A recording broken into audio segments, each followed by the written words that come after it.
نے کہا کہ ایک کمپنی ہے، میں اس میں جاب کرتا ہوں، وہ گیمز کی کمپنی ہے اور اس کے بارے میں تفصیل لکھنی ہوتی ہے، جیسے ترغیبی کلمات لکھتے ہیں، تو اس میں ہم جو لکھتے ہیں وہ بعض اوقات گیمز کے اندر موجود نہیں ہوتی چیز، لیکن صرف اس لیے تاکہ لوگ گیم لے لیں، پرچیز کر لیں، ہم اس میں وہ باتیں کہتے ہیں۔ تو اس طرح کی جو جھوٹ باتیں ہم لکھتے ہیں، اس کی سیلری کا کیا حکم ہوگا؟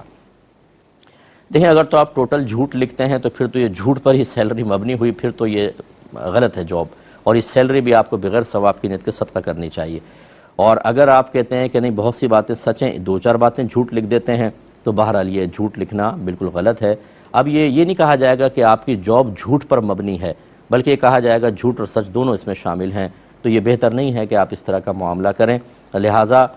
کوئی اور دوسری جاب ہے تو آپ پہ واجب ہے کہ اس جاب کی طرف آپ چلے جائیں، لیکن اگر آپ پریشان ہیں اور کوئی جاب نہیں ہے، اس میں آپ کا گھر بار اسی سے چل رہا ہے، مجبوری کی صورتیں ہوتی ہیں، ایسی صورت میں آپ اس کو جاری رکھ سکتے ہیں، لیکن میں تو یہ کہوں گا کہ آپ اس میں جھوٹ نہ لکھیں، ان کو صاف صاف کہ میں جھوٹ نہیں لکھوں گا، کسی اور سے لکھوا دو۔